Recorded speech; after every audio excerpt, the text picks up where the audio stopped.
Kumusta po kayo, mga minamahal naming taga-subaybay? Sana po ay nasa mabuti kayong kalagayan. Samahan niyo po akong muli sa isang panibagong paglalakbay ng puso. Isang kwentong magpapaalala sa atin na kahit sa pinakamadilim na sulok ng buhay, laging mayroong bagong umaga na naghihintay. Malamig pa ang hangin sa labas, ngunit ang mga mata ko ay kanoon ng mulat. Hindi dahil sa alarm clock, kundi dahil sa nakagawian ng pangamba. Ang maliit na tinig ni Malaya sa tabi ko, ang tanging liwanag na bumubura sa kadiliman ng aking paggising. Mama, bulong nito, dumudungkal sa aking braso. Gutom na po ako. Napangiti ako. Isang ngiting pilit na pilit. Hinaplos ko ang malambot niyang buhok. Halika na, anak. Maghahanda na si Mama ng agahan natin. Sa maliit naming silid sa pinakasulok ng malawak na residensya Carmesi, ang bawat umaga ay tila isang paghahanda sa paglubog ng araw. Ang mansyon na ito, bagamat nakatayo sa pinakamagandang bahagi ng Barrio Maharlika, ay para sa akin ay isang kulungan. Ang mga mamahaling kasangkapan, ang mga makikinang na chandelier, ang mga nagtataasang pader. Lahat ay paalala ng aking mababang kalagayan. Nagluto ako ng simpleng sinangag at pinirito ang isang itlog. Ito lang ang kaya ng aming budget. Habang naghahain, hindi ko maiwasang isipin kung ano kaya ang kinakain ni Malaya kung narito ang kanyang ama. Ngunit ang mga tanong na yon ay paulit-ulit ko nang itinatapon sa hangin, tulad ng mga tuyong dahon na walang patutunguhan. Mama, bakit po hindi pa umuwi si Papa? Tanong muli ni Malaya. Ang mga mata niyang kasing linaw ng umaga ay puno ng pagtataka. Napalunok ako. May mahalaga lang siyang inaasayos, anak. Babalik din siya. Ang mga salitang yon ay parang alikabok sa aking lalamunan. Biglang nagbago ang ekspresyon ni Malaya. Ang kanyang sigla ay napalitan ng takot. Alam na niya ang tunog na yon. Ako man nanigas ang buong katawan. Pumasok si Madam Dayan. Ang kanyang mabangong pabango ay sumalubong sa amin na parang isang babala. Nakasuot siya ng mamahaling gown. Ang kanyang ngiti ay kasing lamig ng yelo. Ano na naman tong amoy ng pagkaluto ng isda sa kusina na yan, Alonza? Tanungin niya. Hindi man lang tumitingin sa amin. Nakatuon ang tingin sa kanyang kuko na pininturahan ng pula. Hindi ba't sinabi ko na sa'yo na panatilihing malinis at walang amoy ang paligid dito? Lalo na't nandito ang bisita natin mamaya. Nanginginig ang mga kamay kong inalis ang pinagkainan. Patawad po, Madam Dian. Agahan ko lang po para makakain na si Malaya. Tumingin siya sa anak ko. Ang kanyang mga mata ay nanlilisik. At siya na naman, akala ko ba'y ipinagbabawal ko ang paglalaro niya sa hapagkainan? Tingnan mo ang damit niya. Punong-puno na naman ng mumo. Hindi ka marunong mag-alaga, Alonza. Naramdaman ko ang pag-init ng aking pisngi. Gusto kong sumagot. Gusto kong isigaw na hindi niya karapatang husgahan ang pagiging ina ko. Ngunit ang mga salita ay bumabara sa aking lalamunan. Ang tanging nagawa ko ay hilahin si Malaya papalapit. Hinahaplos ang kanyang likod. Ubusin mo na ang iyong agahan, anak. Mahina kong sabi habang pinipigilan ang sarili na huwag umiyak. Ang bawat salita ni Madam Dayan ay parang patak ng asido na dumudurog sa aking pagkatao. Sa sandaling iyon, habang yakap ko si Malaya, ramdam ko ang kanyang panginginig. Nais ko siyang protektahan sa lahat ng hirap at sakit. Ngunit sa pagitan ng aking mga bisig, hindi ko maiwasang tingnan ang malaking salamin sa dingding. Nakita ko ang aming refleksyon, isang babae at isang bata, nakatayo sa isang malaki at malamig na tahanan, na para bang mga anino lamang na dumalaw sa isang lugar na hindi nila dapat naroroon. At sa isang iglap, may nahagip ang aking mata sa dulo ng malaking hallway. Isang figura, nakatayo lamang doon, tahimik, nakatingin sa direksyon namin. Siya si Ginoong Sinag-Reyes. Nakita ko ang kanyang mukha sa unang pagkakataon. Nang malapitan, Isang mukha na hindi nagpapakita ng kahit anong emosyon, tila isang maskara.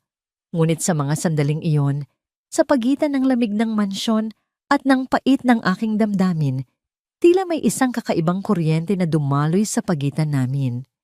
Isang tingin na hindi ko maipaliwanag. Umalis si Ginoong Sinag sa pasilyo na parang isang anino. Ang kanyang pagkawala ay nag-iwan ng isang malalim na katahimikan, mas nakakabingi pa kaysa sa mga sigaw ni Madam Dayan kanina. Nagpatuloy ako sa aking mga gawain. Pilit na iwinawaksisi sa isip ang kanyang tingin, ngunit ito'y nakatatak na sa aking balintataw. Habang naglilinis ako sa sala, si Malaya naman ay tahimik na naglalaro sa isang sulok. Binigyan ko siya ng ilang lumang laruan, mga bagay na pinagsawaan na ng mga pamangkin ni Ginoong Sinag. Masaya na siya doon. Ang kanyang tawa ay ang tanging musika na nagbibigay kulay sa malamig na bahay na ito.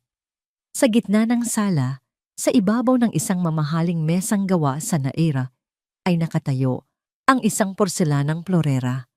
Ito ay kulay asul at puti. May mga disenyo ng dragon at phoenix. Sabi ng dati naming kasambahay, ito raw ay isang antique na nagkakahalaga ng higit pa sa buong buhay ko. Ito ang paboritong palamuti ni Madam Dayan sa buong bahay. Kaya naman, ito ang pinakaiiwasan kong bagay. Malaya, anak. Huwag kang lalapit dyan. Ha? Paalala ko. Ang boses ko ay halos pabulong. Opo, Mama. Sagot niya, habang abala sa paglalaro. Nagpatuloy ako sa pagwawalis. Ang aking likod ay nakatalikod sa kanya. Ngunit ang aking mga tainga ay nakatutok sa bawat galaw niya. Ang tiwala ay isang bagay na hindi ko kayang ibigay ng buo sa loob ng bahay na ito. At doon, sa isang iglap, nangyari ang kinatatakutan ko. Ang tunog ay parang isang bomba na sumabog sa gitna ng katahimikan. Binitiwan ko ang walis. Ang aking puso ay biglang umakyat sa aking lalamunan. Dahan-dahan akong lumingon. At doon, nakita ko si Malaya, nakatayo sa gitna ng mga basag na piraso ng porselana. Ang kanyang paboritong bolang goma ay gumulong malapit sa paanan ng mesa. Ang kanyang mga mata ay nanlalaki sa takot. Ang kanyang muka ay namumutla. Mama, nagsimulang mangilid ang luha sa kanyang mga mata. Bago pa ako makagalaw, isang sigaw ang umalingaw-ngaw mula sa itaas ng hagdanan. Anong nangyari dito? Si Madam Dian. Pababa siya ng hagdanan, ang kanyang mga mata ay nagliliyab sa galit. Nang makita niya ang basag na florera, ang kanyang mukha ay nag-iba. Ito ay naging isang maskara ng purong puot. Ikaw! Sigaw niya. Ang kanyang daliri ay nanginginig habang nakaturo kay Malaya. Anong ginawa mo? Mabilis akong tumakbo palapit kay Malaya. Niyakap siya ng mahigpit at iniharang ang aking katawan sa pagitan niya at ni Madam Dian. Ang panginginig ng aking anak ay ramdam na ramdam ko sa aking mga braso. Patawad po, Madam. Aksidente lang po. Ako na po ang bahala. Babayaran ko po. Pagmamakaawa ko, ang aking boses ay nanginginig. Tumawa si Madam Dayan, isang tawang walang kagalakan. Babayaran? Saan ka kukuha ng pambayad dito, Alonsa? Sa kakarampot mong sahod? Ang florerang iyan ay mas mahalaga pa sa buhay niyong mag-ina. Lumapit siya. Ang kanyang mga mata ay nanlilisik. Hinawakan niya ako ng mahigpit sa braso. Hindi sapat ang pera.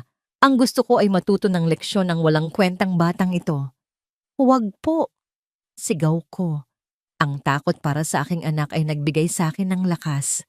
Ako na lang po ang parusahan ninyo. Huwag po ang anak ko. Pakiusap. Itinulak niya ako palayo. Manahimik ka. Dahil sa kapabayaan mo, nasira ang pinakamahalagang pag-aari ko. Titingnan natin kung paano ka magmamakaawa kapag sinabi ko kay Sinag na palayasin kayo ngayon din at sampahan ng kaso. Ang bawat salita niya ay parang isang suntok sa aking sikmura. Ang pagkawala ng trabaho, ang posibilidad na makulong, ang kahihiyan, lahat ay bumuhos sa aking isipan. Ngunit nang makita ko ang mukha ni Malaya na puno ng luha at takot, nawala ang lahat ng yon. Ang tanging natira ay ang pagmamahal ng isang ina. Humarap ako sa kanya, handang tanggapin ang anumang parusa, anumang sakit, para lang sa kaligtasan ng aking anak. Ngunit bago pa man makapagsalita muli si Madam Dian, isang boses ang pumutol sa tensyon. Isang boses na malamig, ngunit may bigat. Ano ang nangyayari dito? Ang tanong ay simple, ngunit ang bigat nito ay nagpatigil sa buong mundo. Si Ginoong Sinag Reyes ay nakatayo sa may pintuan ng sala. Ang kanyang mukha ay kalmado, ngunit ang kanyang mga mata ay matalim, naglalakbay mula sa galit na mukha ni Dayan, patungo sa mga basag na porselana sa sahig, at sa wakas, huminto ito sa akin na nakayakap, ng mahigpit sa aking nanginginig na anak. Ang tanong ko ay bumaon sa hangin na parang isang punyal, pinutol ang bawat salita, bawat hininga. Ang buong sala ay tila isang litratong nagyelo sa oras. Si Dayan, na kanina'y parang isang leon na handang manila, ay biglang natigilan. Ang kanyang galit ay napalitan ng pagkagulat at pagkatapos ay ng isang matamis, ngunit pekeng ng ngiti nang makita ako. "Sinag, darling," sabi niya. Ang kanyang boses ay biglang naging malambing. Isang tunog na alam kong ginagamit niya lang kapag may kailangan siya. "Mabutit dumating ka. Tingnan mo ang ginawa ng batang yan." Itinuro niya ang mga basag na porselana. Sinira niya ang paborito kong vase, ang minana ko pa kay mama. Hindi ko inalis ang aking tingin sa kanya. Sa loob ng maraming taon, sanay na ako sa kanyang mga drama. Ngunit ngayon, may ibang tumatakbo sa isip ko. Nakita ko ang eksena kaninang umaga, ang kanyang paghamak kay Liwayway, ang kanyang kawalang pasensya kay Malaya. Ang nangyayari ngayon ay hindi na isang hiwalay na insidente.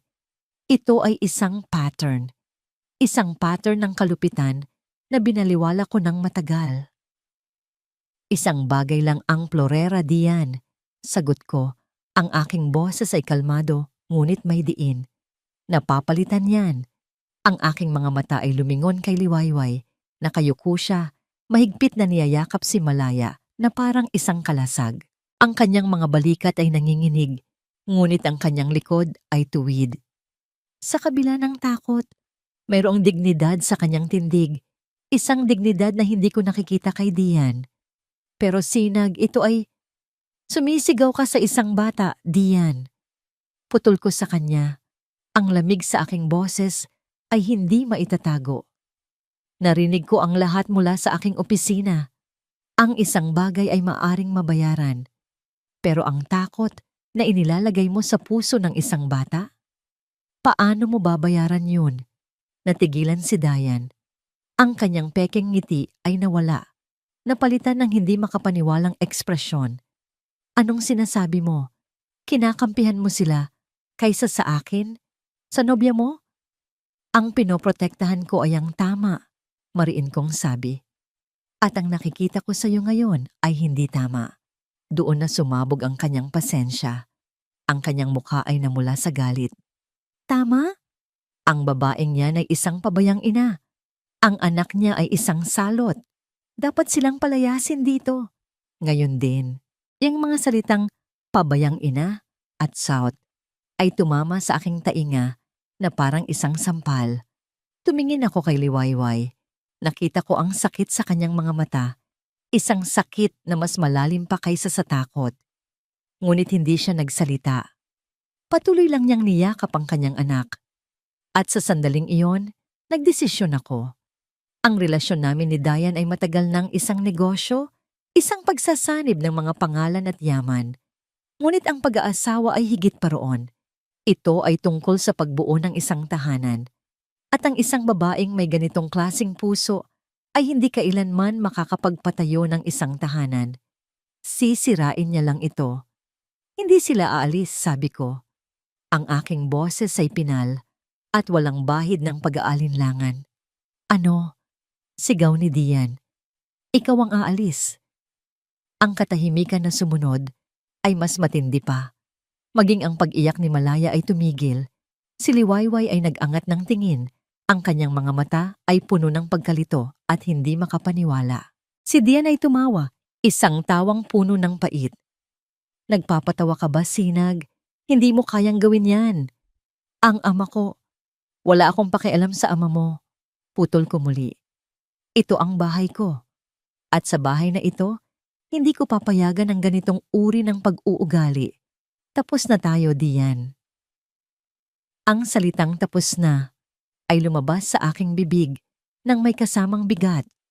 Ngunit kasabay nito ay isang pakiramdam ng kalayaan. Ang mukha ni Dian ay dumaan sa iba't ibang emosyon, pagkagulat, galit, at sa huli, isang desperadong pagtatangka na bawiin ang sitwasyon. Sinag, hindi mo ito sineseryoso dahil lang sa isang hamak na katulong at sa anak niya? Hindi siya hamak na katulong. Sagot ko, ang aking tingin ay bumalik kay Liwayway. Siya ay isang ina na pinoprotektahan ng kanyang anak. Isang bagay na hindi mo kailanman maiintindihan. Huminga ako ng malalim. Umalis ka na, Dian. Sa huling pagkakataon, tiningnan niya ako. Ang kanyang mga mata ay puno ng pagbabanta. Pagkatapos, ang kanyang tingin ay napunta kay Liwayway. Isang tingin na puno ng lason. Hindi pa tayo tapos. Basahan ka. Bulong niya. Sapat lang para marinig naming dalawa. Tandaan mo yan. Pagsisisihan ninyo itong dalawa. Pagkatapos ay tumalikod siya at naglakad paalis. Ang bawat hakbang ay mabigat sa galit. Ang malakas na pagsara ng pinto ay yumanig sa buong kabahayan. Naiwan kami sa sala. Si Liwayway, si Malaya, at ako. Kasama ang mga basag na piraso ng isang mamahaling nakaraan. Dahan-dahan, lumuhod si Liwayway at nagsimulang pulutin ang mga piraso ng porselana. Hayaan mo na yan, sabi ko. Ang aking boses ay mas malumanay na ngayon. Hindi siya tumigil. Patawad po, Ginoo. Kasalanan ko po. Babayaran ko po. Kahit paunti-unti. Lumapit ako at marahang hinawakan ng kanyang kamay upang pigilan siya. Sabi ko, hayaan mo na. Hindi mo kasalanan. Nag-angat siya ng tingin. Ang kanyang mga mata ay puno pa rin ng luha. Ngunit ngayon ay may halong pasasalamat at pagkalito. Pero po, si Madam Dian. Wala na siya dito? Sabi ko. Okay na kayo. Okay na ba kayo? Tumango siya, ngunit ang kanyang mga kamay ay nanginginig pa rin. Hinila niya si Malaya papalapit. Salamat po, Ginoo. Maraming salamat po. May kung anong kumirot sa aking dibdib nang makita ko ang kanyang labis na pasasalamat para sa isang bagay na dapat ay tama lang. Tumingin ako sa kanya, hindi na bilang isang amo na tumitingin sa isang empleyado, kundi bilang isang tao na nakakakita sa isa pang tao. Nakita ko ang kanyang lakas, ang kanyang pagmamahal. Manatili ka dito, Liwayway, sabi ko. At sa unang pagkakataon, tinawag ko siya sa kanyang pangalan. Ikaw at si Malaya. Tumingin siya sa akin. Ang pag-asa ay dahan-dahang sumisilay sa kanyang mga mata. Pero, dagdag ko, may bago akong kondisyon. Ang mga salitang may bago akong kondisyon ay nanatiling nakabitin sa hangin, kasama ng alikabok mula sa nabasag na porselana. Ang puso ko, na nagsisimula palang kumalma, ay muling bumilis. Ano pa kaya ang hihingin niya? Po? Iyon lang ang salitang lumabas sa aking bibig. Tumingin si Ginoong Sinag hindi sa akin, kundi kay Malaya, na nakakapit pa rin sa aking damit. Isang kakaibang lambot ang dumaan sa kanyang mga mata. Isang bagay na ngayon ko lang nakita. Ang kondisyon ko, sabi niya, bumalik ang tingin sa akin, ay ang manatili kayo dito at hayaan ninyong ako ang mag-alaga sa inyong kaligtasan. Wala kang dapat alalahanin maliban sa pag-aalaga kay Malaya. Iyan lang. Natigilan ako. Hindi ko inaasahan iyon. Walang utos, walang babala. Isang pangako.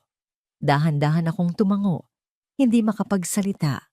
Ang pasasalamat ay bumara sa aking lalamunan. Ang mga sumunod na araw ay tila isang panaginip.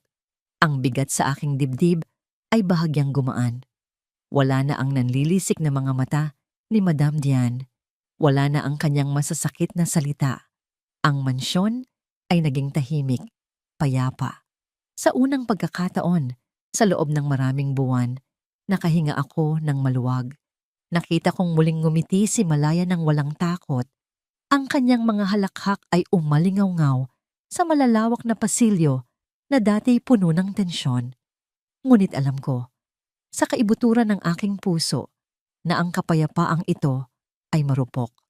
Isang manipis na yelo na anumang oras ay maaring mabasag at hindi ako nagkamali. Nagsimula ito sa mga tingin. Kapag sinusundo ko si Malaya sa eskwelahan, napapansin ko ang mga ibang nanay na nagbubulungan habang nakatingin sa akin. Mga tingin na puno ng panghuhusga. Sa palengke, ang dating pala kaibigang tindera ay naging malamig. Halos hindi ako tinitingnan sa mata. May problema po ba? Tanong ko sa kanya minsan. Wala. Mabilis niyang sagot. Ngunit ang kanyang mga mata ay nagsasabi ng ibang kwento. Isang gabi, habang natutulog na si Malaya, hindi ako mapakali. May kung anong bumabagabag sa akin. Binuksan ko ang aking luma at gasgas ng telepono. Pumasok ako sa Facebook group ng aming baryo, ang Baryo Maharlika Community Board. At doon, nakita ko ito. Isang post mula sa isang pekeng account, blind item. Sino itong simple at kawawang kasambahay sa isang malaking mansyon sa ating baryo na umakyat na raw ang posisyon mula sa pagiging yaya, naging ahas na raw at inagaw ang mayamang fiancé ng kanyang amo. Ginagamit pa raw ang kanyang anak para makuha ang awa ng lalaki.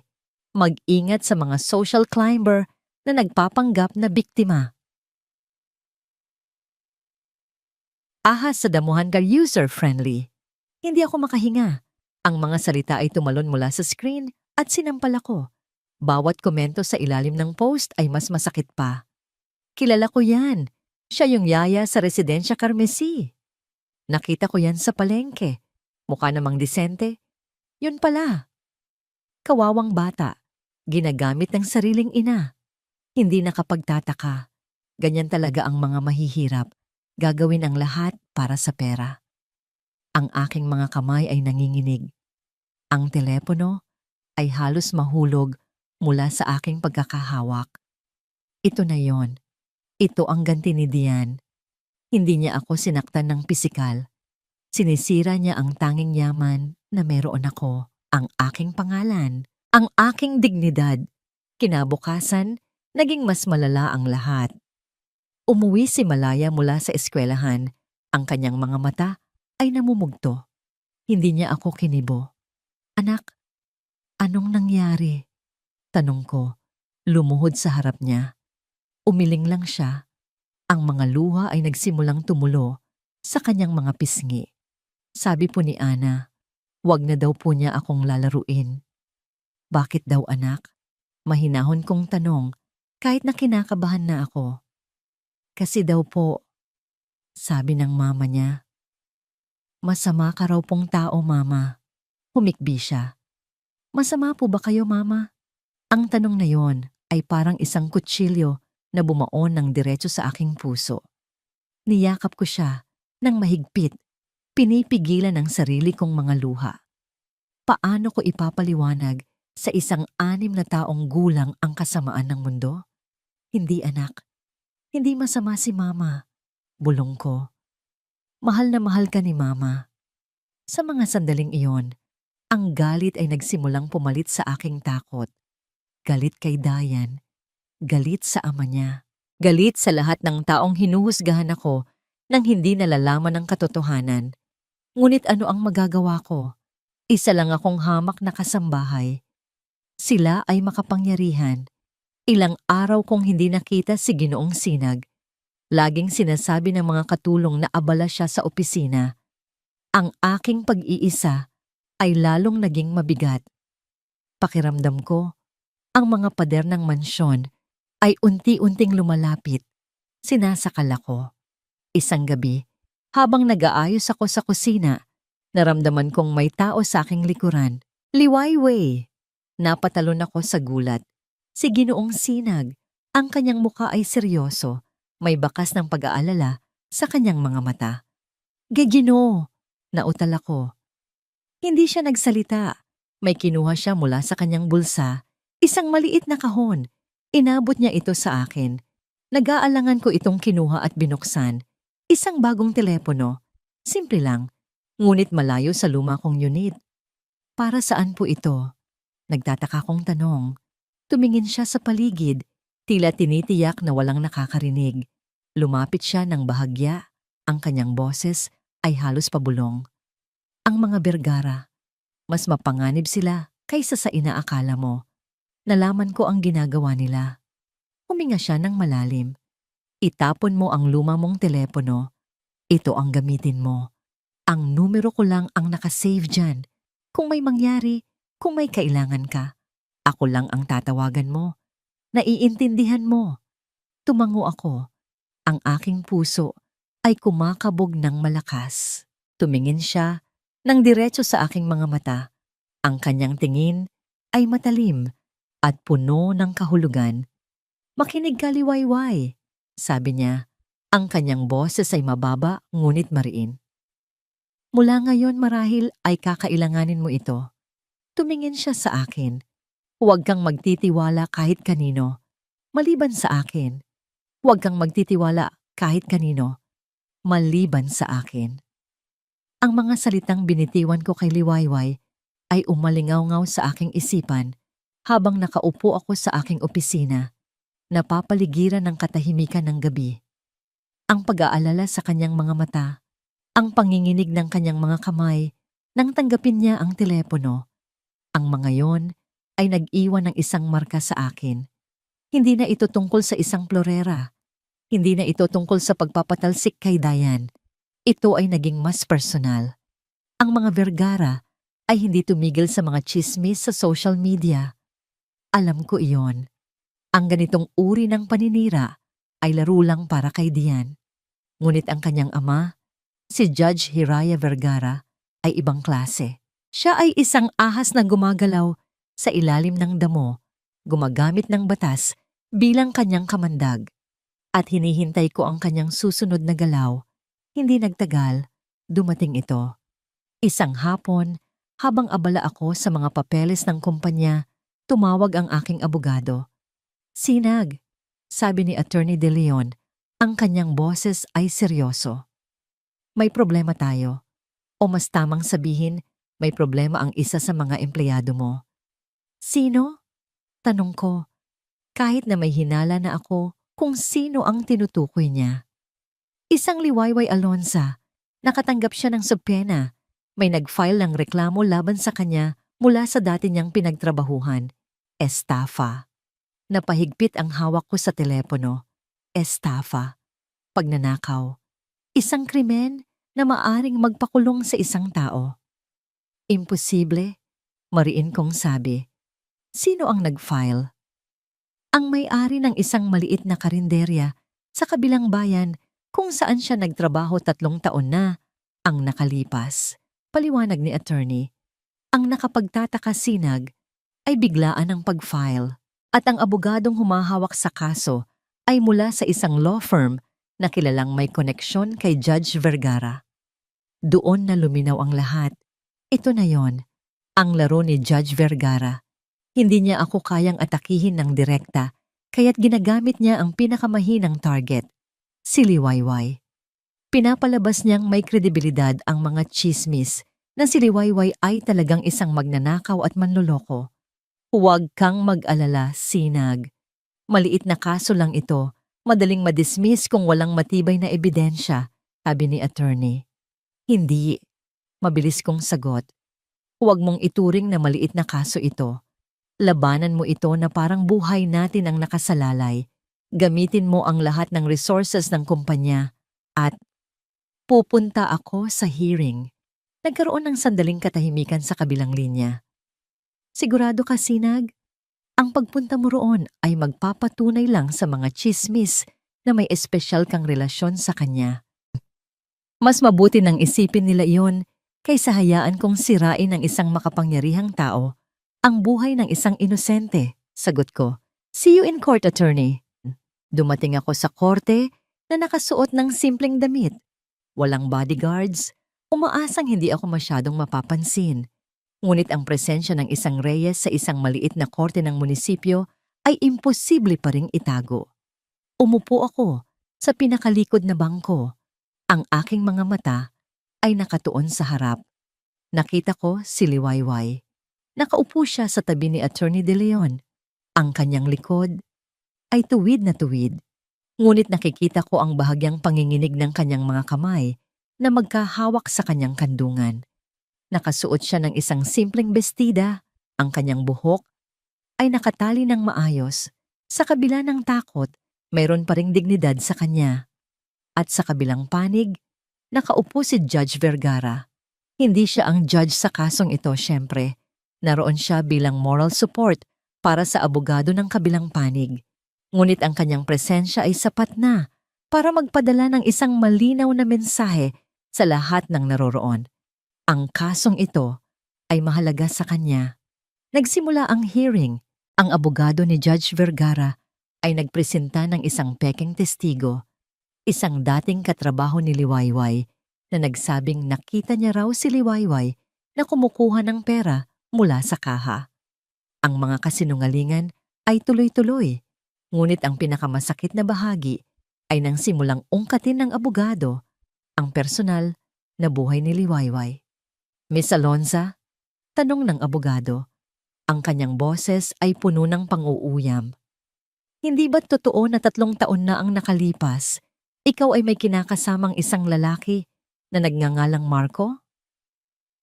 Nakita ko ang pagbabago sa mukha ni Liwayway. Ang kanyang kahinahunan ay napalitan ng sakit. Hindi ba't totoo rin na iniwan ka ng lalaking ito matapos mong sabihin na nagdadalang tao ka? Objection, Your Honor. Irrelevant. Mabilis na sabi ni Attorney De Leon. Sustained, sabi ng judge. Ngunit ang tanong ay naibato na. Hindi tumigil ang abogado. At hindi ba't ang dahilan kung bakit kanya iniwan ay dahil nalaman niyang isa ka lamang hamak na serbidora habang siya ay nagmula sa isang marangyang pamilya? Sa sandaling iyon, isang flashback ang bumalik sa isip ko. Ang mga salita ni Diane, dahil lang sa isang hamak na katulong. Naramdaman ko ang pag-init ng aking dugo. Nakita ko kung paano yumuko si Liwayway. Ang kanyang mga balikat ay nagsimulang manginig. Hindi siya umiiyak, ngunit nararamdaman ko ang bigat ng kanyang sakit mula sa kinauupuan ko. Ang ginagawa nila ay hindi na tungkol sa estafa. Binubuhay nila ang kanyang masakit na nakaraan, ang kanyang pinakamalaking sugat, at ipinapakita ito sa buong mundo para pagtawanan. Ginagawa nila ito para durugin ang kanyang espiritu. Hindi ko na napigilan. Tumayo ako. Ang lahat ng mata sa korte ay napunta sa akin. Si Liwayway ay nag-angat ng tingin. Ang kanyang mga mata ay nanlaki sa gulat nang makita ako. Si Attorney De Leon ay mukhang nag-aalala. Ngunit ang tingin na nakuha ko ay mula kay Judge Vergara. Sa unang pagkakataon, nakita ko ang isang emosyon sa kanyang mukha. Isang ngisi, isang maliit, halos hindi mahahalata. Ngunit puno ng tagumpay na ngisi. Tila sinasabi niya, nahulog ka sa bitag ko. At sa sandaling iyon, habang ang aming mga mata ay nagkasalubong sa gitna ng korte, naintindihan ko. Ito ay hindi lang tungkol kay Liwayway, ito ay tungkol sa akin. At isinumpa ko sa aking sarili na hindi ko hahayaang manalo ang matandang ito. Ang paglabas namin mula sa korte ay parang isang panaginip. Isang masamang panaginip. Ang mga bulungan ay sumunod sa amin sa pasilyo. Ang nangisi sa mukha ni Judge Vergara ay nakatatak sa aking isipan. Ngunit ang pinaka hindi ko malimutan ay ang itsura ni Ginoong Sinag. Ang kanyang pagtayo sa gitna ng hearing, ang kanyang mga mata na nag-aapoy sa galit habang nakatingin sa hukom. Hindi siya nagsalita sa akin pagkatapos. Inihatid lang kami ng kanyang driver pauwi. Ngunit ang kanyang ginawa ay mas malakas pa sa anumang salita. Ipinakita niya sa lahat na hindi ako nag-iisa. Okay lang po ba kayo, Mama? Tanong ni Malaya pagdating namin sa mansyon. Ang kanyang boses ay puno ng pag-aalala. Ngumiti ako at hinaplos ang kanyang buhok. Oo, anak. Okay lang si Mama. Ngunit sa loob-loob ko, pakiramdam ko ay basag-basag ako, tulad ng porselanang plorera. Ang mga sugat ng nakaraan na akala ko ay naghilom na ay muling binuksan at nilagyan ng asin. Upang ilayo ang aking isipan, ibinuhos ko ang aking sarili sa trabaho. Nagpasya akong linisin ang lumang silid-aklatan sa ikalawang palapag, isang lugar na bihira ng puntahan. Puno ito ng mga libro na nababalutan ng alikabok at amoy ng lumang papel. Habang nagpupunas ako ng isang malaking aparador na gawa sa kahoy, napansin ko ang isang bahagi na tila hindi akma. Isang maliit na uka sa disenyo. Dahil sa kuryosidad, sinubukan kong itulak ito. Nagulat ako nang marinig ang isang mahinang click at isang maliit na pinto ang bumukas. Isang sikretong kompartimento. Sa loob, mayroong isang maliit, nakatuping tela na may burda at sa ilalim nito ay isang maliit na kahon na gawa sa tanso. Ang aking puso ay nagsimulang tumibok ng mabilis. Pakiramdam ko ay may natuklasan akong isang bagay na hindi dapat makita. Kinuha ko ang kahon at maingat na binuksan ito. Sa loob ay may ilang mga lumang litrato at isang nakatuping sulat. Ang unang litrato ay nagpapakita ng isang masayang mag-asawa, isang magandang babae na may malambing na ngiti, at isang gwapong lalaki na may mapagmahal na tingin. Ang babae ay kahawig na kahawig ni Ginoong Sinag, ang kanyang mga magulang. Ang isa pang litrato ay nagpapakita ng tatlong tao, ang mag-asawang Reyes, at sa tabi nila ay isang mas batang lalaki, nakangiti ng malapad, si Judge Hiraya Vergara. Napakunot ang noo ko. Magkaibigan sila? Kinuha ko ang sulat. Ang papel ay naninilaw na at ang tinta ay medyo kumukupas na. Ito ay sulat ni kamay ng ina ni Ginoong Sinag para sa kanyang asawa. Mahal kong Mateo, basa ko sa simula. Ang sulat ay puno ng pagmamahal, ngunit habang nagpapatuloy ako sa pagbabasa, isang talata ang kumuha ng aking pansin. Hindi ako mapakali sa alok ng ating kumparing si Hiraya. Ang pagbenta ng lupain sa San Isidro ay tila napakabilis. Sabi niya ay para raw ito sa isang malaking proyekto, isang magandang investment para sa kinabukasan ni Sinag. Ngunit meron akong masamang kutob. Bakit niya tayo minamadali? Bakit tila may itinatago siya sa atin tungkol sa tunay na halaga ng lupaing yon? Sinabi ko sa iyo ang aking pangamba. Mahal ko, ngunit ang tiwala mo sa kanya ay buo. Sana ay tama ka. Lupain sa San Isidro, Hiraya. May itinatago. Ang mga salita ay umikot-ikot sa aking isipan. Sa sandaling iyon, bumukas ang pinto ng silid-aklatan. Si Ginoong Sinag. Ang kanyang damit ay medyo basa dahil sa ulan. Tumingin siya sa akin, pagkatapos ay sa kahon na hawak ko. Hindi siya nagalit. Sa halip, isang anino ng kalungkutan ang dumaan sa kanyang mga mata. Ang mga alaala ng aking ina, mahina niyang sabi, lumalapit sa akin. Nanginginig kong inabot sa kanya ang sulat. Papatawad po, Gino. Hindi ko po sinasadya. Kinuha niya ito at muling binasa. Kahit na alam kong kabisado na niya ang bawat salita. Ang lupain sa San Isidro, sabi niya. Ang kanyang boses ay walang emosyon, ngunit ang kanyang panga ay nagtagis. Ang araw na pumirma si Papa sa kasulatan ng pagbebenta kay Judge Vergara ay ang araw din na sila na aksidente. Nanlaki ang aking mga mata. Aaksidente? Iyon ang opisyal na ulat. Sabi niya, puno ng pait. Isang truck na nawalan ng preno. Ngunit palagi akong may duda. Pagkatapos ng kanilang pagkamatay, nalaman kong ang lupaing iyon ay tinayuan ng isang malaking commercial complex. Ang halaga nito ay 100 beses na mas malaki kaysa sa ibinayad ni Judge Vergara sa aking ama. Ang mga piraso ng puzzle ay nagsimulang magkabit-kabit sa aking isipan. Ang pagkakaibigan, ang tiwala, ang pagtataksil. Naniniwala po ba kayong hindi ko matapos ang aking tanong na hindi iyon aksidente? Pagtatapos niya para sa akin, wala akong patunay. Ngunit ang aking ama ay isang maingat na tao at si Judge Vergara ay isang taong gagawin ng lahat para sa pera at kapangyarihan. Tumingin siya sa akin at sa kanyang mga mata, nakita ko ang isang apoy na matagal nang nakatago. At ngayon, nauunawaan ko na ang galit niya sa akin ay hindi lang dahil kay Dayan. Ito ay dahil sa takot. Takot na baka isang araw, malaman ko ang katotohanan. Huminga siya ng malalim. At ikaw, sabi niya, ang kanyang tingin ay lumambot. Ikaw ang nag-iisang tao na nakakita nito. Ikaw, liwayway, ang nakahanap ng susi. Sa sandaling iyon, sa gitna ng mga lumang libro at mga lihim ng nakaraan, naintindihan ko.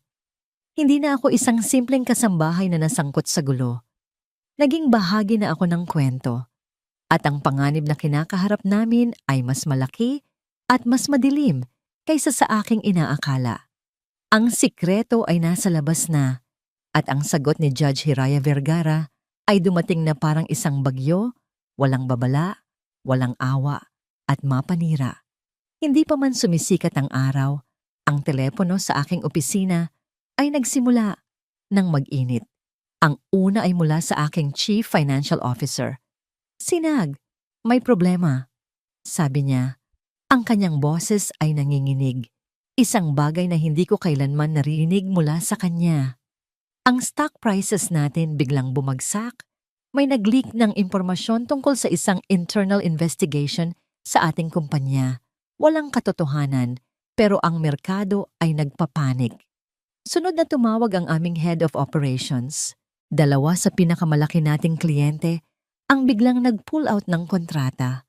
Walang malinaw na dahilan. Sabi lang nila, unforeseen circumstances.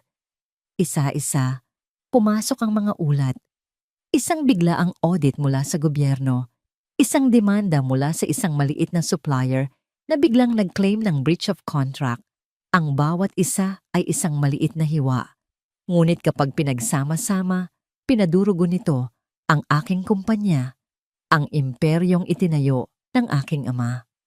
Alam ko kung sino ang nasa likod nito. Hindi niya kailangang gamitin ang kanyang pangalan. Ang kanyang impluwensya ay parang isang lason na kumakalat sa sistema. Sinisira ang lahat ng aking pinaghirapan. Ito ang kanyang ganti. Ito ang kanyang babala. Ngunit ang pinakamatinding dagok ay hindi dumating sa pamamagitan ng isang email o isang opisyal na dokumento. Dumating ito sa pamamagitan ng isang personal na tawag, isang unknown number ang lumabas sa screen ng aking telepono. Alam ko kung sino ito. Huminga ako ng malalim bago sagutin. Reyes, sabi ko. Pinipilit na maging kalmado. Isang pamilyar. Kalmadong boses ang sumagot mula sa kabilang linya. Ang boses ni Judge Hiraya Vergara.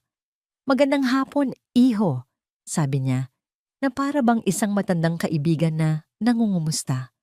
Nabalitaan ko ang ilang hindi magandang nangyayari sa iyong negosyo. Nakakalungkot. Diretsuhin mo na ako, Vergara. Sagot ko. Ang galit ay nagsisimulang umakyat sa aking lalamunan. Isang mahinang tawa ang kanyang sagot. Palagi kang nagmamadali. tulad ng iyong ama. Alam mo, ang negosyo ay parang buhay. Marupok, madaling masira, lalo na kapag may mga bagay kang pinoprotektahan. Nagkaroon ng sandaling katahimikan. Ang mga bata, pagpapatuloy niya, ang kanyang boses ay mas bumaba, mas nakakakilabot. Napaka-inosente nila, hindi ba? Lalo na ang mga batang babae, tulad ng, ano nga bang pangalan ng anak ng iyong kasambahay? Malaya? Isang napakagandang pangalan, simbolo ng kalayaan. Ngunit ang kalayaan ay madaling mawala. Isang maling hakbang lang sa kalsada, isang piraso ng pagkaing hindi angkop, napakaraming maaaring mangyari. Sa sandaling iyon, ang aking dugo ay nagyelo.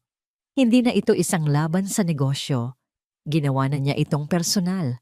Tinawid na niya ang isang linya na hindi dapat tawirin. Subukan mo silang galawin, Vergara.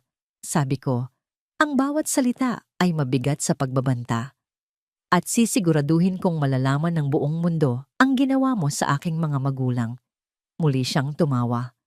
Mga akusasyong walang ebidensya, Sinag. Salita laban sa salita.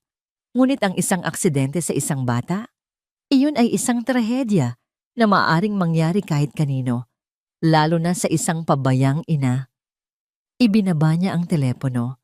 Nakatayo ako roon, nanginginig sa galit at sa isang emosyon na bihira kong maramdaman. Takot. Takot hindi para sa aking sarili, kundi para sa kanila. Naintindihan ko na. Habang nasa ilalim ng aking bubong, si Liwayway at Malaya.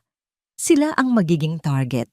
Ang aking mansyon na dapat sana'y kanilang kanlungan ay naging isang kulungan na may bullseye sa gitna.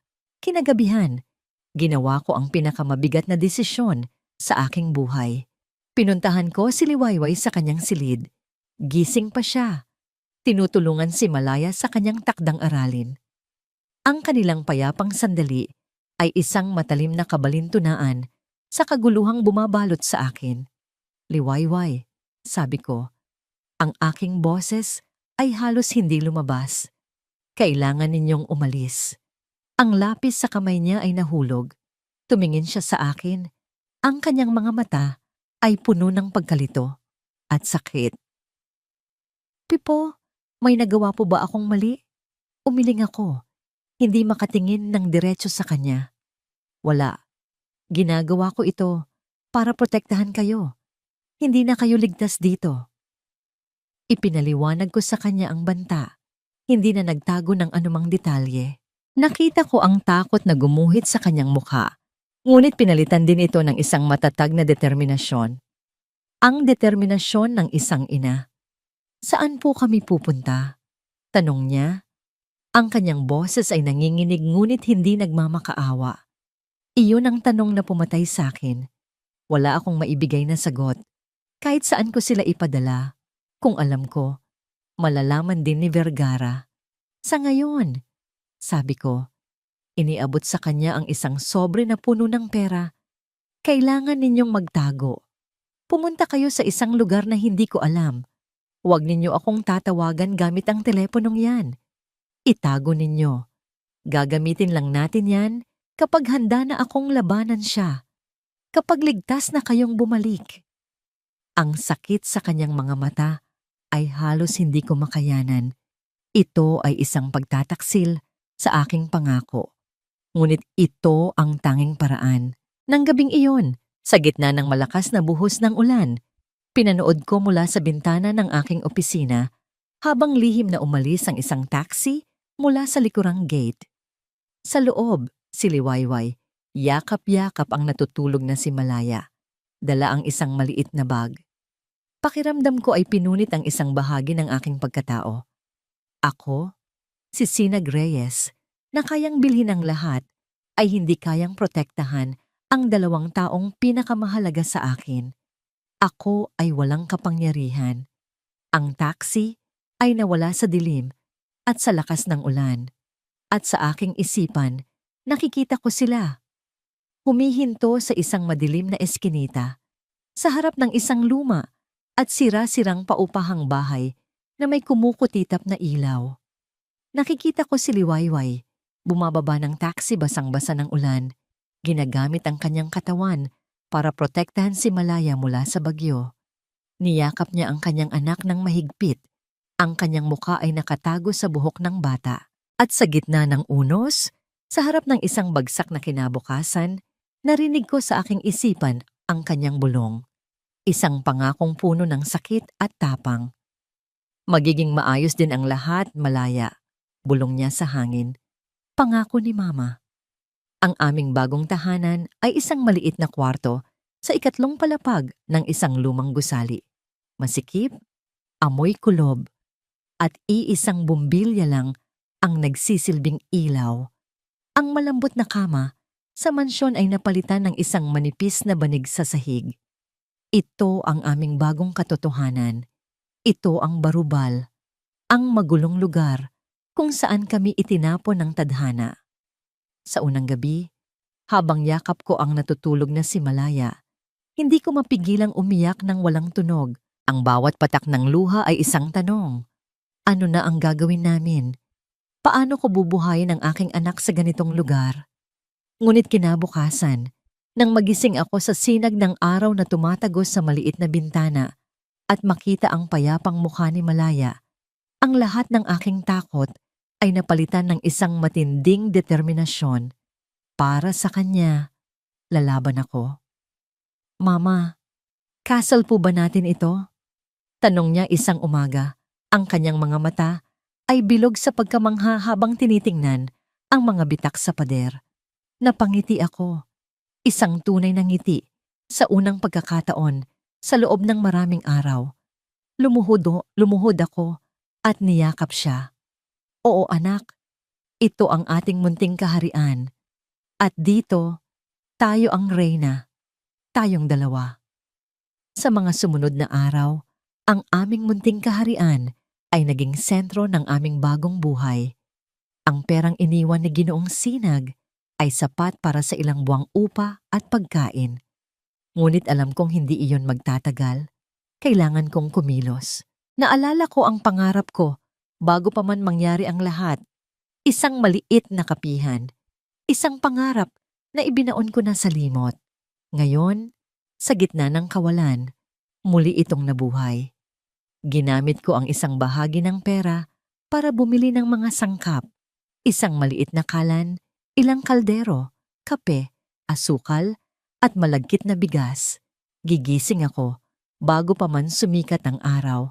Magluluto ng iba't ibang kakanin. Puto, kutsinta, biko.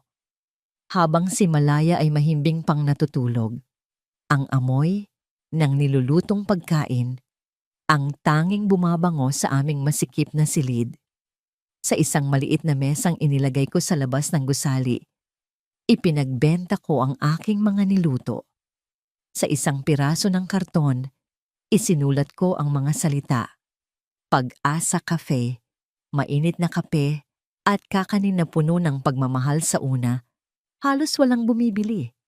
Ang mga tao ay dumadaan lang, tinitingnan ako na may pagtataka. Ngunit hindi ako sumuko. Bawat umaga, nandoon ako, na may ngiti sa aking mga labi, nag-aalok sa bawat dumaraan. Isang araw, isang matandang babae ang bumili ng aking kape. Masarap ineng, sabi niya. Kinabukasan, bumalik siya, may kasama ng kaibigan.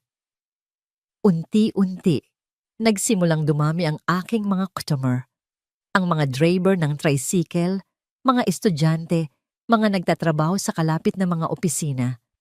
Naging sapat ang aking kinikita para sa aming pang-araw-araw na pagkain. Maliit na tagumpay, ngunit para sa akin, ito ay isang malaking biyaya. Isang hapon, pag-uwi namin ni Malaya, may sumalubong sa amin.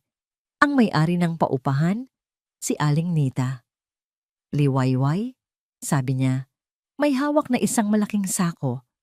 May nagpadala para sa'yo. Napakunot ang noo ko. Sino po? Nagkibit balikat siya. Ewan ko, iha. Isang lalaking nakamotor, naka-helmet. Sabi lang, para raw sa Pag-asa Cafe. Binuksan ko ang sako. Sa loob, Isang sakong premium na bigas, mga dekalidad na butil ng kape, at asukal, mga bagay na hindi ko kayang bilhin. Sa ilalim ng lahat, may isang maliit na sobre. Sa loob, walang pangalan. Tanging mga salitang nakasulat sa isang pamilyar at eleganteng sulat kamay. Para sa nagsisimula, huwag kang susuko. Siya, si Ginoong Sinag. Kahit hindi niya alam kung nasaan ako, nakahanap siya ng paraan. Ang aking mga mata ay napuno ng luha. Hindi dahil sa lungkot, kundi dahil sa labis na pasasalamat. Naramdaman ko ang kanyang presensya, ang kanyang suporta, kahit na milya-milya ang layo namin sa isa't isa. Nang gabing iyon, hindi ko napigilan ang aking sarili. Kinuha ko ang bagong teleponong bigay niya, ang teleponong sinabi niyang huwag kong gagamitin. Nanginginig ang aking mga daliri habang tinatype ko ang isang salita. Isang salita lang. Salamat. Pinindot ko ang send at mabilis na itinago ang telepono. Alam kong isang malaking panganib iyon, ngunit kailangan niyang malaman. Kailangan niyang malaman na ang kanyang tulong ay hindi lang material na bagay. Ito ay pag-asa. Ang mga sumunod na linggo ay naging mas magaan. Ang Pag-asa Cafe ay naging kilala sa aming lugar. Ang aking munting negosyo ay unti-unting lumalago. Isang araw, habang abala ako sa pagbebenta, isang babaeng nakauniporme mula sa isang malaking opisina sa kabilang kalye ang lumapit. Kayo po ba si Liwayway ng Pag-asa Cafe? Tanong niya. Opo. Sagot ko. Ngumiti. Gusto po sana naming mag-order. Isang malaking order. Para po sa isang event sa aming kumpanya bukas. Ibinigay niya sa akin ang isang listahan. Ang dami ng order ay sapat para sa isang linggong kita ko. Naku, salamat po. Sabi ko, halos hindi makapaniwala. Sige po, gagawin ko po. Saan po ang address ng delivery? Kinuha ng babae ang isang calling card mula sa kanyang bulsa. Heto po, tumawag na lang po kayo sa numerong yan para sa kumpirmasyon. Hanapin ninyo si Madam. Kinuha ko ang card, Vergara Enterprises. Ang pangalan ay nagpadala ng isang kuryente ng kaba sa aking katawan, ngunit iwinaksi ko ito. Maraming Vergara sa mundo. Buong gabi akong nagluto, puno ng excitement. Ito na ang malaking break na hinihintay ko. Kinaumagahan, nang handa na ang lahat, tinawagan ko ang numero sa card. Hello? Sagot ng isang boses sa kabilang linya. Isang boses na hindi ko kailanman malilimutan. Isang boses na malamig, matinis, at puno ng lason. Ang boses ni Dian Masalanta. Nakatanggap ko ang order ko, liwayway, sabi niya, at naririnig ko ang isang ngangisi sa kanyang boses. I'm so excited to taste your pag-asa. Ang init ng aking tagumpay ay biglang napalitan ng nagyayelong takot. Nabitawan ko ang telepono. Ang mundo ko ay muling gumuho. Nahanap niya ako. Salamat. Isang salita lang. Ngunit ang nag-iisang text message na yon mula sa teleponong ibinigay ko kay Liwayway ay sapat na para bigyan ako ng lakas. Nagpahiwatig ito ng dalawang bagay. Una, ligtas siya. At pangalawa, lumalaban siya. Sa loob ng ilang linggo, ibinuhos ko ang lahat ng aking oras at yaman sa pag-iimbestiga kay Judge Hiraya Vergara. Ang pag-atake niya sa aking kumpanya ay humina nang makita niyang hindi ako sumusuko. Ito ay naging isang malamig na digmaan, isang laro ng pasensya. Ngunit alam kong hindi siya titigil. Kailangan ko ng isang bala. Isang bala na tatapos sa larong ito. Ang liham ng aking ina, ang nagsilbing mapa. Ang lupain sa San Isidro, doon ako nagsimula. Nag-hire ako ng isang team ng mga pinakamahusay na pribadong investigador, mga taong hindi takot mabangga ang pader. Hinukay nila ang bawat dokumento, bawat bank record, bawat koneksyon na may kaugnayan sa bentahang iyon. Isang gabi, sa gitna ng gabundok na papeles sa aking opisina, pumasok ang pinuno ng team. May nahanap kami, Mr. Reyes, sabi niya. Inilapag ang isang folder sa aking mesa. Sa loob, naroon ang kopya ng orihinal na deed of sale at sa ilalim nito, isang bank statement. Isang bank statement mula sa isang offshore account sa ilalim ng pangalan ng isang dummy corporation. Ang petsa, 1 linggo pagkatapos ng pagkamatay ng aking mga magulang. At ang halaga, eksaktong 10% ng tunay na halaga ng lupain sa San Isidro. Ito ang kickback, paliwanag ng investigador. Hindi lang si Judge Vergara ang kumita. May kasabwat siya sa loob ng gobyerno na nag-aproba sa land conversion. Isang mataas na opisyal. Ito ang bayad sa kanya. At sino ang opisyal na ito? Tanong ko. Ang aking puso ay kumakabog. Kasalukuyan na siyang isang senador ng Republika. Ito na yon. Ang bala. Hindi lang isang kaso ng pandaraya, kundi isang malawakang political scandal na yayanig sa buong bansa. Ngunit ang paglalabas nito ay mapanganib. Para akong may hawak na bomba na maaring sumabog sa aking mukha. Sa gitna ng aking pag-iisip, tumunog ang aking personal na telepono. Isang numero na hindi nakarehistro. Isang numero na alam kong hindi dapat tumatawag. Sinag.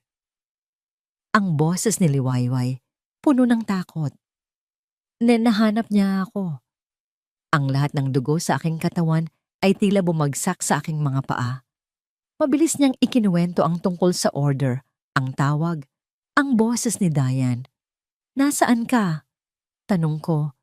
Ang aking boses ay nagiging matigas. Huwag kang aalis dyan. Huwag kang gagawa ng kahit ano. Pupuntahan kita. Hindi. Mabilis niyang sagot. Yun po ang gusto niya.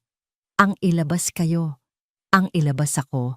Huwag po kayong mag-alala, Ginoo. May naisip na po akong paraan. Liwayway, huwag kang gagawa ng kahit anong mapanganib. Sinabi niyo pong huwag akong susuko. Putol niya sa akin. At sa unang pagkakataon, naririnig ko ang isang bakal na determinasyon sa kanyang boses. Hindi po ako susuko. Ibinaba niya ang telepono. Kinabukasan, sa Pag-asa Cafe, ang tensyon ay ramdam sa hangin. Inihanda ni Liwayway ang lahat ng order. Bawat kakanin ay niluto ng perpekto. Bawat tasa ng kape ay mainit. Ngunit meron siyang idinagdag, isang maliit na digital voice recorder na nakatago sa kanyang bulsa.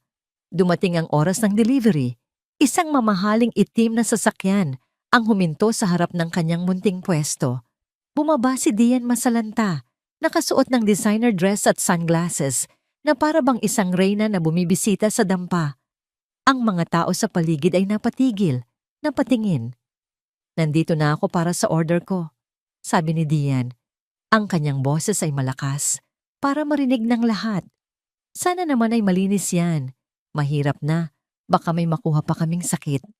Hindi natinag si Liwayway. Ngumiti siya ng matamis. Magandang araw po, Madam Diane. Lahat po ay bagong luto at malinis. Gaya po ng aking konsensya. Ang sagot ay nagpatigil kay Diane. Tumaas ang kanyang kilay. Inilabas ni Liwayway ang mga kahon ng pagkain. Narito na po ang order ninyo. Sana po ay magustuhan ninyo at ng inyong mga bisita sa Vergara Enterprises. Idiniin niya ang pangalan. Lumapit si Diane. Alam mo, Liwayway, bulong niya, sapat lang para marinig nilang dalawa. Kahit anong gawin mo, isa ka pa ring basura. Itong maliit mong negosyo, isang utot lang yan. Kaya kong sirain yan sa isang pitik. Talaga po? Sagot ni Liwayway, ang kanyang nangiti ay hindi nawawala. Gaya po ng ginawa ninyo sa dati kong trabaho at sa reputasyon ko at ang paggamit sa inyong ama para takutin ang isang ina at ang kanyang anak. Ang mukha ni Diane ay namutla. How dare you? Tapos na po akong matakot sa inyo, Madam Diane. Pagpapatuloy ni Liwayway, ang kanyang boses ay kalmado ngunit matatag. Dahil ang mga taong tulad ninyo, ang kapangyarihan ninyo ay nakukuha lang sa takot ng iba. Pero kapag ang isang tao ay wala nang natitirang mawawala, wala na rin siyang kinakatakutan. Kinuha ni Diane ang isang kahon ng puto at itinapon ito sa sahig. Basura! Sigaw niya. Lahat ng ito ay basura, tulad mo. Ang mga tao sa paligid ay nagsimulang magbulungan. Ngunit bago pa man makagawa ng isa pang eksena si Dian, isang pamilyar na boses ang pumutol sa lahat. Sa tingin ko ay may problema dito. Lumingon ang lahat. Si Ginoong Sinag Reyes, nakatayo roon. Kasama ang dalawang unipormadong pulis. Ang mukha ni Dian ay naging abo. Nakita at narinig ng lahat ang iyong paninira at pananakot misma sa lanta. Sabi ni Sinag, ang kanyang boses ay malamig na parang yelo. Itinuro niya ang isang CCTV camera mula sa katabing tindahan na nakatutok mismo sa kanila. At bukod pa riyan, mayroon din tayong recording. Ipinakita ni Liwayway ang voice recorder. Sa sandaling iyon, alam ni Dian na tapos na siya. Ang kanyang pagiging arogante ay nawala, napalitan ng purong takot.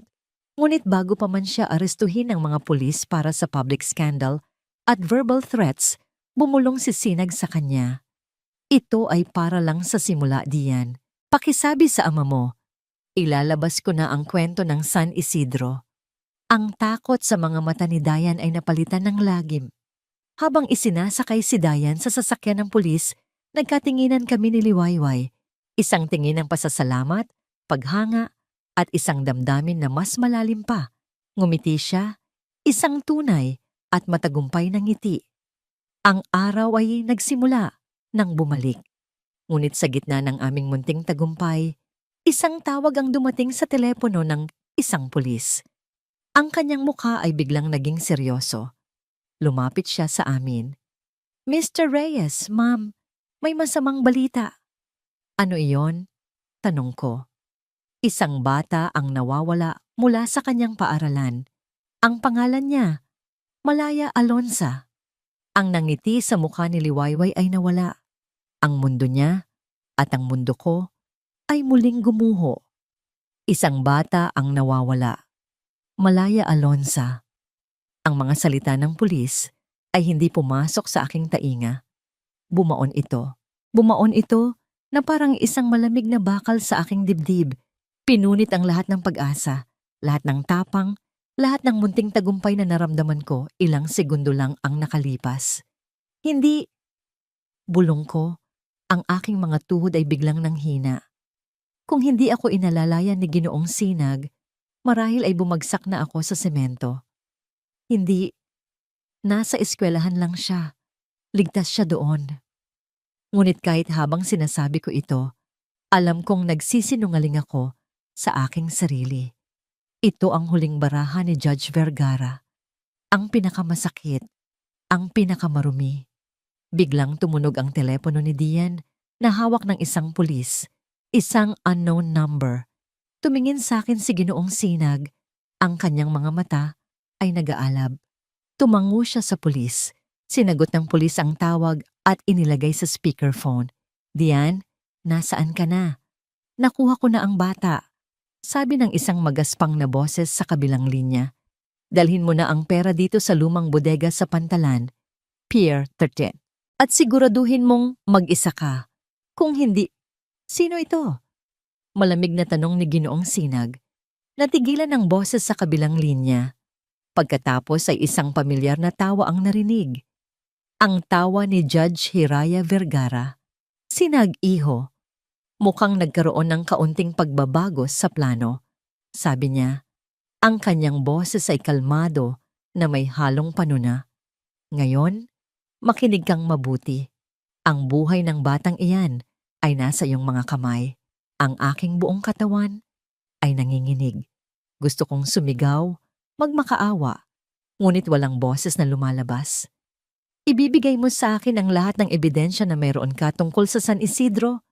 Pagpapatuloy ni Vergara, lahat ng dokumento, lahat ng kopya, at maglalabas ka ng isang public statement na nililinis ang aking pangalan at inaako ang lahat ng di pagkakaunawaan. At syempre, ang lahat ng kaso laban sa anak ko ay dapat mawala, kapalit ng katahimikan at ng bata. Hayop ka! Sigaw ni Sinag, ang kanyang kamao ay nakakuyom. Mayroon kang 1 oras. Sinag, 1 oras. Lumagpas ka at hindi ko na masasagot kung ano ang maaring mangyari sa Malaya. Ang pagbanggit niya sa pangalan ng aking anak ay ang huling patak. Ang takot sa aking puso ay biglang napalitan ng isang bagay na mas malakas pa. Ang galit ng isang ina. Ako ang pupunta, sabi ko. Ang aking boses ay nanginginig ngunit may bigat. Tumingin ako kay Sinag. Ako ang gusto nilang saktan. Ako ang kailangan nilang makita. Pakiusap, Ginoo. Anak ko ang pinag-uusapan. Nag-aalangan si Sinag, ngunit nakita niya ang determinasyon sa aking mga mata. Isang determinasyon na hindi matitinag. Ang bodega ay amoy kalawang at maalat na hangin mula sa dagat. Madilim sa loob. Tanging ang sinag ng buwan na tumatagos sa mga butas sa bubong ang nagsisilbing ilaw. Sa gitna ng bodega, nakaupo si Malaya sa isang silya. Ang kanyang mga kamay ay nakatali. May panyo sa kanyang bibig, ngunit nakikita ko ang takot sa kanyang mga mata.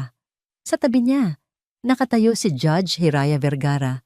May hawak na baril. Pumasok ako, mag-isa. Tulad ng napag-usapan, ang mga pulis at si Sinag ay nasa labas, naghihintay ng hudyat. Mama! Sigaw ni Malaya sa likod ng panyo. Huwag kang mag-alala, anak. Nandito na si Mama. Sabi ko, pinipigilan ang aking mga luha. Tumingin ako kay Vergara. Nandito na po ako. Pakawalan niyo na ang anak ko. Tumawa siya. Hindi ganoon kadali. Liwayway. Nasaan si Sinag? Nasaan ang mga dokumento? Hindi darating si Sinag hanggat hindi ninyo pinapakawalan si Malaya. Sagot ko, ginagaya ang tapang na nakita ko kay Sinag. Talaga? Itinutok niya ang baril sa ulo ni Malaya. Ang aking mundo ay huminto. Huwag! Sigaw ko. Pakiusap. Ako na lang. Ako na lang ang saktan ninyo. Alam mo, Liwayway, sabi ni Vergara, lumalakad palapit sa akin.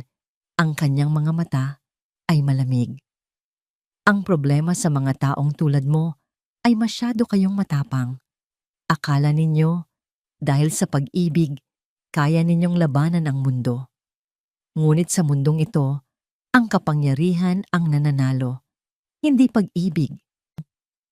Ang pag-ibig sa pera ang nagtulak sa inyo para patayin ang mga magulang ni Ginoong Sinag. Isinumbat ko, ang aking boses ay puno ng galit. Natigilan siya. Paano mo? Nasa sulat. Ang lahat ng pagdududa ng kanyang ina. Ang pagtataksil ng isang kaibigan. Hindi iyon aksidente, hindi ba? Pinlano ninyo ang lahat. Ang kanyang pagkukunwari ay nawala. Ang kanyang mukha ay naging isang maskara ng purong kasamaan. Oo, pinlano ko. Dahil karapat-dapat sa akin ang yaman na yon.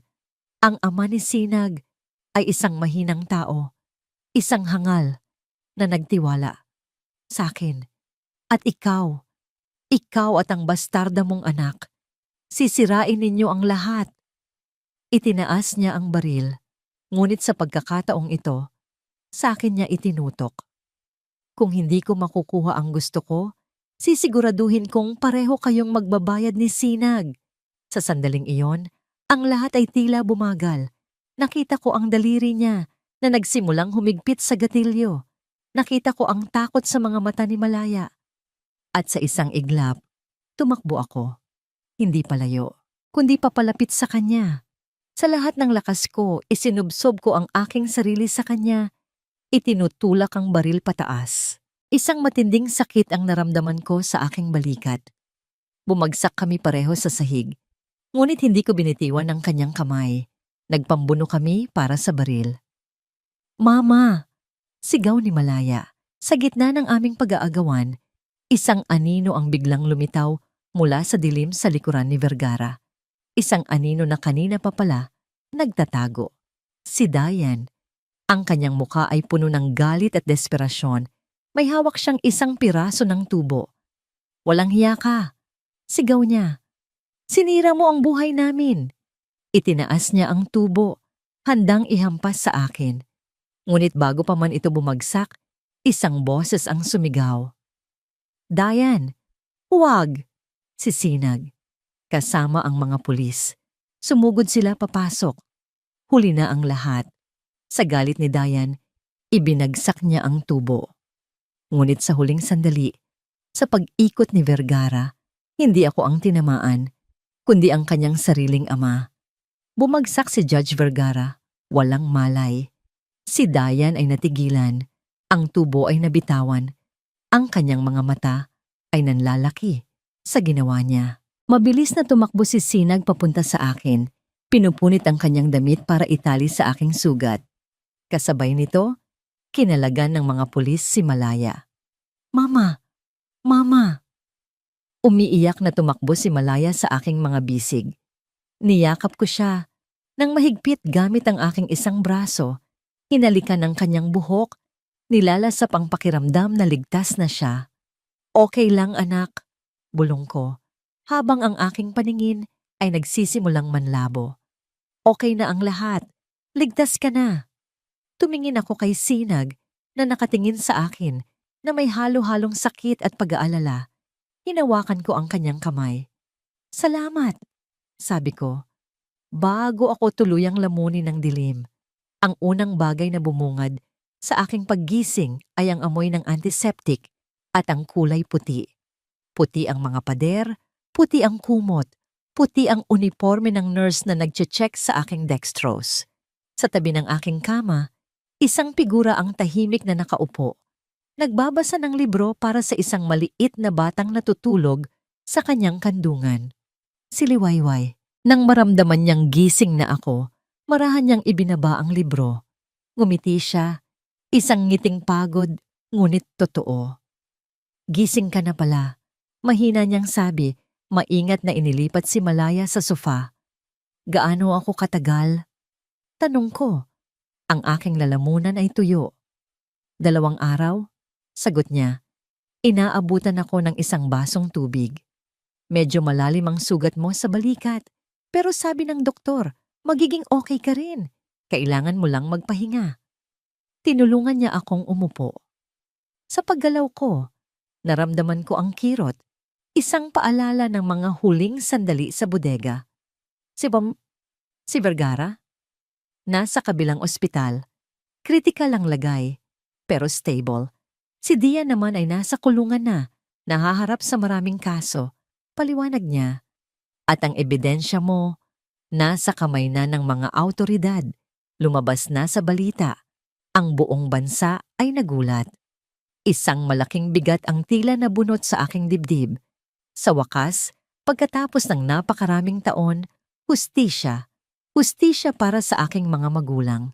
Ngunit nang tumingin ako kay Liwayway, may nakita akong bakas ng lungkot sa kanyang mga mata. "May problema ba?" Umiling siya. "Wala.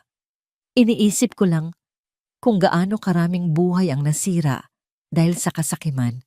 Si Dayan. Galit ako sa kanya pero nakakaawa rin siya. Biktima rin siya ng pagpapalaki ng kanyang ama. Sa sandaling iyon, mas lalo ko siyang hinangaan. Kahit matapos ang lahat ng ginawa sa kanya, nagawa pa rin niyang makita ang isang piraso ng humanidad sa kanyang kaaway. Ang kanyang puso, sa kabila ng lahat, ay nanatiling buo. "Ikaw," sabi ko, hinawakan ng kanyang kamay. Ang kanyang balat ay mainit sa aking palad. "Ikaw ang pinakamatapang na taong kilala ko, Liwayway." Namula ang kanyang mga pisngi. "Ginawa ko lang po ang dapat gawin ng isang ina." "Hindi," mariin kong sabi. "Ginawa mo ang higit pa. Iniligtas mo kaming lahat." Ang mga sumunod na araw sa ospital ay naging isang panahon ng tahimik na paghilom. Si Malaya, matapos ang trauma, ay unti-unting bumabalik sa dati niyang sigla. Ang kanyang mga tawa ay muling nagbibigay buhay sa silid. Si Liliwayway ay hindi umalis sa aking tabi. Inaalagaan ako na may kasamang pag-iingat at pagmamahal na higit pa sa obligasyon. Sa aming mga pag-uusap, unti-unti naming pinupunan ang mga patlang sa aming mga buhay. Ikinuwento niya ang tungkol sa kanyang mga pangarap, ang kanyang mga takot.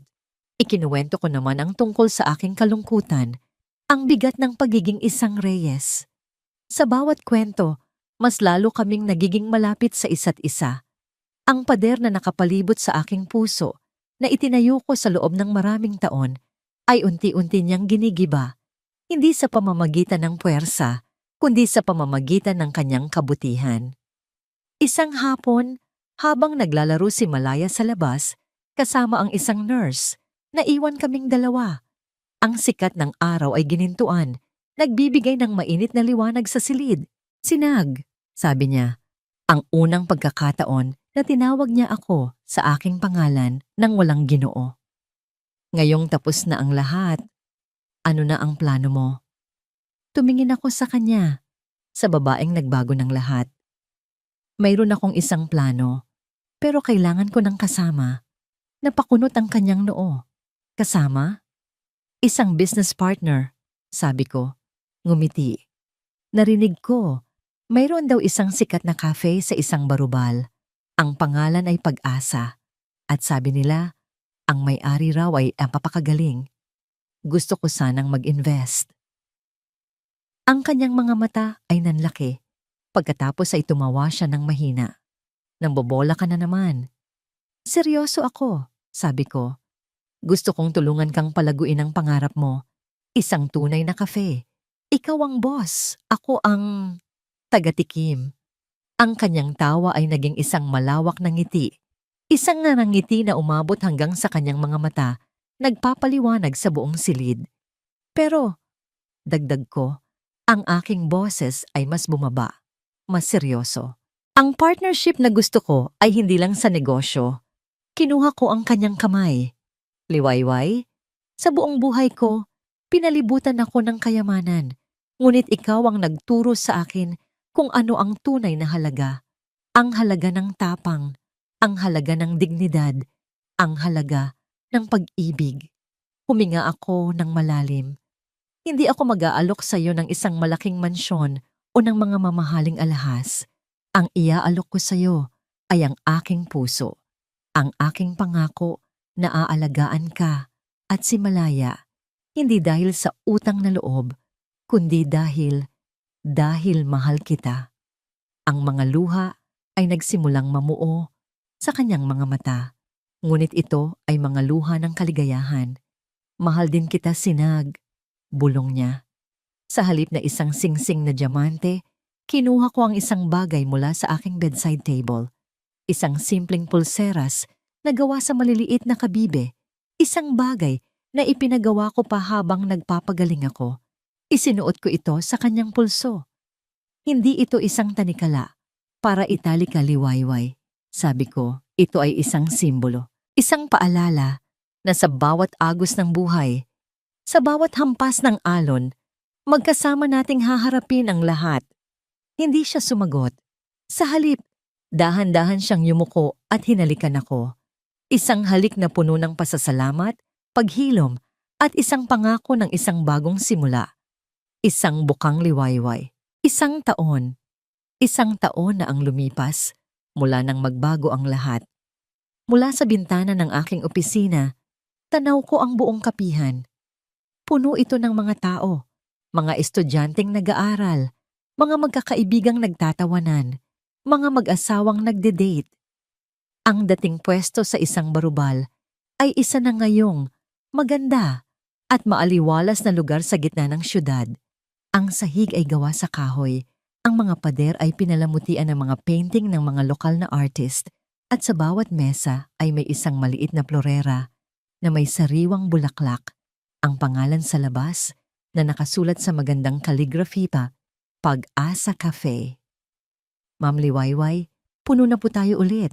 Masayang sabi ni Ana, isa sa aking mga staff. Ngumiti ako. Sige, tulungan na kita dyan. Bumaba ako at sumama sa kanila sa pag-aasikaso. Ito ang pangarap ko.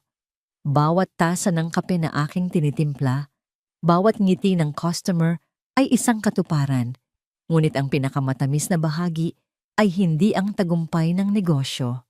Ito ay ang makita ang aking asawa na nakaupo sa isang sulok, nagbabasa ng dyaryo habang matyagang naghihintay. Nang magtama ang aming mga mata, ngumiti siya. Isang ngiti na para lamang sa akin. "Tapos ka na ba, boss?" Tanong ni Sinag. May halong panunukso. "Sandali na lang, investor." Sagot ko, tumatawa. Nang matapos ang rush hour, ipinasa ko muna ang pamamahala sa aking manager. Lumabas kami ni Sinag, magkahawak kamay. Hindi na kami bumalik sa Residensya Carmesí. Ang lugar na yon ay naglalaman ng napakaraming masasamang alaala. Ipinabenta yun ni Sinag at ang pera ay ibinigay niya sa isang foundation para sa mga single mothers. Sa halip, nagpatayo kami ng isang bagong bahay. Isang bahay na hindi kasing laki ng mansyon, ngunit sapat para sa aming tatlo. Isang bahay na hindi puno ng mamahaling palamuti, kundi ng mga litrato, ng mga drawing ni Malaya at ng halakhak. Isang tunay na tahanan. Pagdating namin sa bahay, sinalubong kami ng isang masiglang sigaw. "Mama, Papa." Si Malaya, 7 taong gulang na ngayon, ay tumakbo papalapit sa amin. May hawak na isang maliit na pala at may mga mantsa ng lupa sa kanyang pisngi. Niyakap namin siya ng mahigpit. "Ano na naman ang ginagawa ng munting hardinera namin?" Tanong ni Sinag. Kinikiliti siya. "Tingnan niyo po," sabi niya. Hila-hila kami papunta sa likod bahay. Ang aming likod bahay ay ang paborito naming lugar. Dito, nagtanim kami ng isang hardin. Ang hardin ng pangako. Mayroon itong mga rosas, sampagwita, at iba't ibang gulay. Sa gitna ng hardin, mayroong isang maliit na puno. Isang puno ng mangga na sabay naming itinanim noong lumipat kami dito. "Tingnan niyo po, Papa," sabi ni Malaya. Itinuturo ang isang maliit na usbong sa sanga. "May bulaklak na po siya. Magkakaroon na po tayo ng mangga." Lumuhod si Sinag sa tabi niya. Ang kanyang mamahaling suit ay hindi niya inalintana. "Oo nga, anak. Dahil inalagaan natin siyang mabuti, tinubigan, inarawan, at minahal." Tumingin siya sa akin at sa kanyang mga mata, nakita ko ang isang mas malalim na kahulugan. Ang hardin ay hindi lang tungkol sa mga halaman. Ito ay tungkol sa amin. Kami ay parang mga halaman na itinanim sa isang lupang puno ng bato at lason. Ngunit sa pamamagitan ng pag-aalaga, pagtitiwala, at pagmamahal, nagawa naming sumibol, mamunga, at mamulaklak. Umupo kami sa damuhan, pinapanood ang paglubog ng araw. Si Malaya ay nasa gitna namin. Ang kanyang ulo ay nakasandal sa aking balikat, habang ang aking ulo naman ay nakasandal sa balikat ni Sinag. Naalala ko ang babae sa salamin noon, ang babaeng puno ng takot at kawalan ng pag-asa. Ang layo na ng narating ko, ang layo na ng narating namin. "Masaya ka ba, Liwayway?" Tanong ni Sinag. Ang kanyang boses ay isang mahinang bulong. Tumingin ako sa pamilya ko, sa tahanan namin, sa buhay na aming binuo. Ngumiti ako, isang nangiting nagmumula sa kaibuturan ng aking puso. Higit pa sa masaya. Sa huling sinag ng dapit hapon, sa aming hardin ng pangako, nahanap ko ang aking tunay na bukas. Isang bukas na hindi na isang paglubog, kundi isang walang hanggang bukang liwayway. At dito po nagtatapos ang makulay na kwento ng pag-ibig at pag-asa ni Liwayway at Sinag. Sa bawat isa sa inyo na sumama at sumubaybay sa kanilang paglalakbay, mula sa kaibuturan ng aking puso, maraming salamat. Habang isinusulat ko ang bawat kabanata, para ko na ring naging kasama sina Liwayway at Sinag sa kanilang mga pagsubok at tagumpay. Naramdaman ko ang kanilang sakit, ang kanilang takot, at higit sa lahat, ang kanilang hindi matitinag na pag-asa. Ang kwentong ito ay isang paalala sa ating lahat na ang tunay na dignidad ng isang tao ay hindi kailanman mabibili o matutumbasan ng anumang kayamanan. Ito ay isang paalala na ang pag-ibig na wagas ay hindi tumitingin sa estado sa buhay, kundi sa busilak na puso. Sana po Sa pagtatapos ng kanilang kwento, may naiwan itong isang munting aral at inspirasyon sa inyong mga puso na kahit sa pinakamadilim na unos, laging may sisikat na bukang liwayway. Ano po ang pinakapumatak na eksena para sa inyo?